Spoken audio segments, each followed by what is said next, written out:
ಏನು ಬಾಕ್ಸ್ಗಳು 20 ಬಾಕ್ಸ್ಗಳು ಚುನಾವಣೆಗೆ ಸಂಬಂಧಪಟ್ಟಂತೆ 123 ಶೃಂಗೇರಿ ಕಾನ್ಸ್ಟಿಟ್ಯೂನ್ಸಿಗೆ ಸಂಬಂಧಪಟ್ಟಂತ 20 ಬಾಕ್ಸ್ಗಳು ಏನಿತ್ತು ಅದರೊಳಗೆ ಕೆಲವು ಬಾಕ್ಸ್ಗಳು ಅವುಗಳ ಬೀಗ ಅಥವಾ ಅವುಗಳ ಸೀಲು ಇಲ್ಲ, ಬೀಗ ಮತ್ತು ಸೀಲು ಎರಡೂ ಸಹಿತ ಒಡೆದು ಹೋದಂತ ಪರಿಸ್ಥಿತಿಯಲ್ಲಿ ಇತ್ತು. ಆವಾಗ ರಿಟರ್ನಿಂಗ್ ಕ್ಯಾಂಡಿಡೇಟ್ ಆಗಿರ್ತಕ್ಕಂಥ ಶ್ರೀ ಟಿ.ಡಿ. ರಾಜೇಗೌಡರ ಪರವಾದಂತಹ ಏಜೆಂಟ್ ಆಗಿರ್ತಕ್ಕಂಥ ನಾನು ಅದನ್ನ ಅಬ್ಜೆಕ್ಷನ್ ಅನ್ನು ಮಾಡಿದ್ದೀನಿ. ಆ ಅಬ್ಜೆಕ್ಷನ್ ಅನ್ನು ಮಾಡಿದ್ದಕ್ಕೆ ಇಲ್ಲೇ ಒಂದು ಮಾಜರನ್ನು ಬರೆದು ಆ 20 ಬಾಕ್ಸ್ಗಳ ಪೈಕಿ ಯಾವ ಬಾಕ್ಸ್ ಒಳಗಡೆ ಪೋಸ್ಟಲ್ ಬ್ಯಾಲೆಟ್ ಇದೆ ಅನ್ನೋದು ಮೇಲ್ಗಡೆ ಎಲ್ಲೂ ಡಿಸ್ಪ್ಲೇ ಆಗ್ತಾ ಇಲ್ಲ. ಯಾವುದು ಈಗ ಕೌಂಟ್ ಆಗಬೇಕಾಗಿರುವಂತಹ ಅಥವಾ ರೀವೆರಿಫಿಕೇಶನ್ ಆಗಬೇಕಾದಂತಹ 279 ವೋಟ್ಗಳು, ಯಾವುದು ರಿಜೆಕ್ಟೆಡ್ ವೋಟ್ಗಳು ಮತ್ತು ಪೋಸ್ಟಲ್ ಬ್ಯಾಲೆಟ್ಗಳು ಆಲ್ರೆಡಿ ವ್ಯಾಲಿಡ್ ಆಗಿರ್ತಕ್ಕಂಥ ಮತಗಳೇನಿದಾವೆ ಅವುಗಳು ಯಾವ ಬಾಕ್ಸ್ ಅಲ್ಲಿ ಇದೆ ಅಂತಾನೂ ಅದರಲ್ಲಿ ಡಿಸ್ಪ್ಲೇ ಆಗ್ತಾ ಇಲ್ಲ. ಆ ಬಾಕ್ಸ್ಗಳು ಗೊತ್ತಾಗ್ತಿಲ್ಲ. ಆದರೆ ಇರುವ 20 ಬಾಕ್ಸ್ಗಳಲ್ಲಿ ಕೆಲವು ಬಾಕ್ಸ್ಗಳು ನಾನು ವಿವರಿಸಿದಂತೆ ರೀತಿ ಇದೆ, ಅದಕ್ಕೆ ದಾಖಲು ಮಾಡಿದ್ದೇವೆ.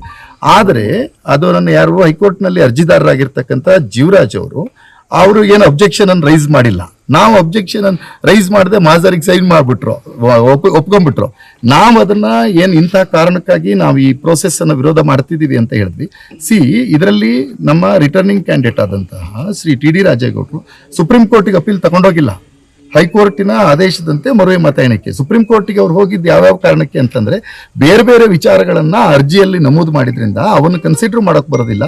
ರೀಕೌಂಟಿಂಗ್ ಬಗ್ಗೆ ನಾವೇನು ಸೀರಿಯಸ್ ಅದು ಇಲ್ಲಿಯ ಸಂದರ್ಭಗಳನ್ನು ನೋಡಿದಾಗ ನಮ್ಗೆ ಅನುಮಾನಗಳನ್ನು ಸೃಷ್ಟಿಯಾಗುತ್ತೆ. ನೀವೆಲ್ಲ ಜವಾಬ್ದಾರಿಯುತ ಪತ್ರಕರ್ತರಿದ್ದೀರಿ. ಇದು ಚುನಾವಣಾ ಆಯೋಗ ಜಿಲ್ಲಾಧಿಕಾರಿಗಳ ನಿಯಂತ್ರಣದಲ್ಲಿರ್ತಕ್ಕಂಥ ಸ್ಟ್ರಾಂಗ್ ರೂಮ್. ನೀವು ದಯವಿಟ್ಟು ಈ ಸ್ಟ್ರಾಂಗ್ ರೂಮಿನ ಪರಿಸ್ಥಿತಿಯನ್ನು ನೋಡಿ. ಒಂದ್ ಸೈಡಿಗೆ ಕಾಂಪೌಂಡೇ ಇಲ್ಲ, ಆಚೆ ಸೈಡಿಗೆ ಕಟ್ಟಡದ ಎಡಭಾಗದಲ್ಲಿ ಕಾಂಪೌಂಡ್ ಇಲ್ಲ. ಹಂಗೆ ಚುನಾವಣಾ ಆಯೋಗ ಏನನ್ನು ಮಾಡ್ತಾ ಇದೆ ಮತ್ತು ನಾವೆಲ್ಲರೂ ನೀವು ಗಮನಿಸಿದ್ದೀರಿ. ಎಲ್ಲರೂ ನಾವು ತುಂಬಾ ಸ್ಪಷ್ಟವಾಗಿ ನಮ್ದು ವಿರೋಧ ಮಾಡಿದ್ದೀವಿ. ನಮ್ಗೆ ಗೊತ್ತಿಲ್ಲ ಅಲ್ಲಿ ಏನಾಗಿದೆ, ಏನ್ ಮಾಡಿರ್ಬೋದು ಅಂತ. ನಮ್ಗೆ ವಿ ಹ್ಯಾವ್ ಸ್ಟ್ರಾಂಗ್ ಡೌಟ್. ಇದನ್ನ ಮತಪತ್ರಗಳನ್ನ ಟ್ಯಾಂಪರ್ ಮಾಡತಕ್ಕಂಥ ಪ್ರಯತ್ನವನ್ನ ಬಿಜೆಪಿ ಅಭ್ಯರ್ಥಿ ಡಿ.ಎನ್. ಜೀವರಾಜ್ ಮಾಡಿರಬಹುದಾದ ಎಲ್ಲ ಸಂದರ್ಭಗಳು ಇದೆ. ಪ್ರಯತ್ನ ಅಂತೂ ಮಾಡಿದ್ದಾರೆ. ಪ್ರಯತ್ನ whether he succeeded in that or not ನಮಗೆ ಗೊತ್ತಿಲ್ಲ. ಆದರೆ ಇಲ್ಲಿ ಟ್ಯಾಂಪರ್ ಮಾಡ್ತಕ್ಕಂಥ ಪ್ರಯತ್ನ ಮಾಡಿದರೆ ನೀವು ಗಮನಿಸಿ ನೋಡಿ. This is not the strong room. ಇದಕ್ಕೆ ಸಹಕಾರ ಜಿಲ್ಲಾಡಳಿತ ಕೊಟ್ಟಿದ್ಯಾ ನಮಗೆ ಗೊತ್ತಿಲ್ಲ. ನಾನು ಅದನ್ನ ಯಾವ್ದನ್ನ ಅಕ್ಯೂಸ್ ಮಾಡಿ ಇಲ್ಲಿ ಜಿಲ್ಲಾಡಳಿತ ಏನ್ರಿ, ಇಲ್ಲಿ ಮೇನ್ ಡೋರ್ಗಳಿಗೆ ಬೀಗನೇ ಇಲ್ಲ. ಅಲ್ಲಿ ನೋಡಿದ್ರಲ್ಲ ನೀವೆಲ್ಲ, ಬೀಗನೇ ಇಲ್ಲ. ಇಲ್ಲಿ ಯಾರೋ ಇಬ್ರು ಇಲ್ಲಿ ಇರ್ತಕ್ಕಂಥ ಕಸ್ಟೋಡಿಯನ್ಸ್ ಮತ್ತು ಸೆಕ್ಯೂರಿಟಿ ಗಾರ್ಡ್ಗಳಿದ್ದಾರೆ, ಅವ್ರು ಪ್ರಯತ್ನ ಮಾಡಿದ್ರೆ ಟ್ಯಾಂಪರ್ ಮಾಡ್ಬೋದಾಗತ್ತೆ. ಈಗ ನಮ್ಗೆ ಇಲ್ಲಿ ಚುನಾವಣಾ ಆಯೋಗಕ್ಕೆ ಸಂಬಂಧಪಟ್ಟಂತೆ ಈ ಸ್ಟ್ರಾಂಗ್ ರೂಮ್ ಇಲ್ಲಿದೆ ಅನ್ನೋದೇ ಫಸ್ಟ್ ಟೈಮ್ ಗೊತ್ತಾಗ್ತಿರ. ನಾವೇನ್ ಇಲ್ಲಿಗೆ ಬಂದಿಲ್ಲ, ಬರ್ಬೇಕಾದ ಅವಶ್ಯಕತೆನೂ ನಮ್ಗಿಲ್ಲ. ಆದ್ರೆ ಇಲ್ಲಿ ಪ್ರಶ್ನೆ, ಯಾಕೆ ಬಿಜೆಪಿಯ ಅಭ್ಯರ್ಥಿ ಅಬ್ಜೆಕ್ಷನ್ ಮಾಡ್ದಂಗ್ ಮಾಡಿ ಆಗ್ಲಿ ಅಂತ ಹೇಳ್ತಾ ಇದ್ದಾರೆ? ನಮಗ್ ಅನುಮಾನ ಅಂತೂ ಸ್ಪಷ್ಟವಾಗಿದೆ, ಅನುಮಾನ ಇದೆ. ಅದನ್ನೇ ನಾವು ಅಬ್ಸರ್ವರ್ ಹತ್ರ ಹೇಳಿದ್ದೇವೆ, DC ಹತ್ರ ಹೇಳಿದ್ದೇವೆ, ರಿಟರ್ನಿಂಗ್ ಆಫೀಸರ್ ಹತ್ರ ಹೇಳಿದ್ದೇವೆ. ಆದ್ರೆ ಇಲ್ಲಿ ಸಮಸ್ಯೆ ಇರೋದು ಒಳಗಡೆ ಬೀಗ ಯಾಕೆ ಓಪನ್ ಆಗಿದೆ, ಅದಕ್ಕೆ ಸಂಬಂಧಪಟ್ಟಂತ ಸೀಲ್ಗಳು ಯಾಕೆ ಓಪನ್ ಆಗಿದೆ, ಅದನ್ನ ತಮ್ಮ ಎದುರುಗಡೆ ನಾವು ನೋಡಿದೀವಿ ಎಲ್ಲ. ಆ ನೀವು ಗಮನಿಸಿದಿರಲ್ಲ, ಅಬ್ಜೆಕ್ಷನ್ ಮಾಡಿರ್ತಕ್ಕಂಥದ್ದು ನಾವು ಟಿ.ಡಿ. ರಾಜೇಗೌಡರ ಪರವಾಗಿರ್ತಕ್ಕಂಥ ಏಜೆಂಟ್ ಆಗಿರ್ತಕ್ಕಂಥ ನಾನು ಮತ್ತು ಉಳಿದಂತೆ ಅದನ್ನ ಬೇರೆ ಬೇರೆ ಅಭ್ಯರ್ಥಿಗಳು ಸಹಿತ ಅಬ್ಜೆಕ್ಟ್ ಮಾಡಿದ್ದಾರೆ. ಅಬ್ರಾಮ್ ಅಂತ ಇಂಡಿಪೆಂಡೆಂಟ್ ಕ್ಯಾಂಡಿಡೇಟ್ ಎಣಿಕೆ ಏಜೆಂಟ್ ಅಬ್ಜೆಕ್ಟ್ ಮಾಡಿದ್ದಾರೆ. AAPಯ ಅಭ್ಯರ್ಥಿಯ ಎಣಿಕೆ ಏಜೆಂಟ್ ಅಬ್ಜೆಕ್ಟ್ ಮಾಡಿದ್ದಾರೆ. ಉಮೇಶ್ ಅವರ ಅಭ್ಯರ್ಥಿ ಎಣಿಕೆ ಏಜೆಂಟ್, ಇನ್ನೊಬ್ಬರು ಯಾರು ಇಲಿಯಸ್ ಅಂತ ಹೇಳಿ ಅವರ ಎಣಿಕೆ ಏಜೆಂಟ್ ಸಹಿತ ಅಬ್ಸರ್ವ್ ಮಾಡಿದ್ದಾರೆ. ಬಟ್ ಬಿಜೆಪಿ ಅವರು ಯಾಕೋ ಭಾರಿ ಉಮೇದಲ್ಲಿದ್ದಂಗಿದೆ. ಈಗ ವೆಸ್ಟ್ ಬೆಂಗಾಲ್ ಅಲ್ಲಿ ಏನಾಗ್ತಿದೆ ಅನ್ನುವಂಥ ಭಯಗಳು ನಮ್ಮನ್ನ ಕಾಡ್ತಾ ಇದೆ.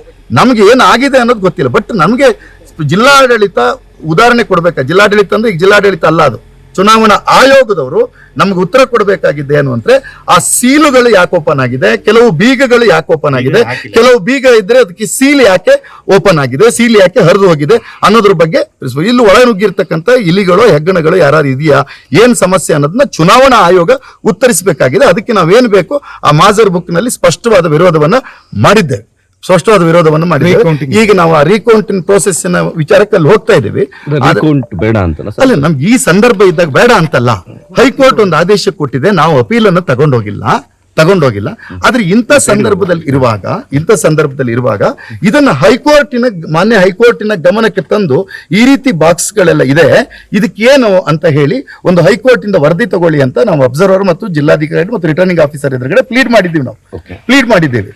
ಆದರೆ ನಮ್ಗಿರ್ತಕ್ಕಂಥ ಈ ಅನುಮಾನವನ್ನು ಪರಿಹರಿಸಬೇಕು ನಾವು. ಅವರಿಗೂ ಅನುಮಾನ ಇದೆ, ಬಿಜೆಪಿ ಅಭ್ಯರ್ಥಿಗೂ ಅನುಮಾನ ಇದೆ, ಅವರು ಅನುಮಾನ ವ್ಯಕ್ತಪಡಿಸಿದ್ರು, ನೀವೆಲ್ಲ ಗಮನಿಸಿದಿರಿ. ಅವರು ಅದನ್ನ ಕ್ಲಿಯರ್ ಮಾಡ್ಬೇಕಲ್ಲ. ಇಂಥ ಕಾರಣಕ್ಕೆ ಓಪನ್ ಆಯ್ತು, ಇಲ್ಲ ಇದ್ರೊಳಗೆ ಏನೋ ಹಿಂಗ್ ಆಗ್ಬಿಟ್ಟಿದೆ, ಏನು ಹೇಳ್ತಾ ಇಲ್ಲ ಅಂತಂದ್ರೆ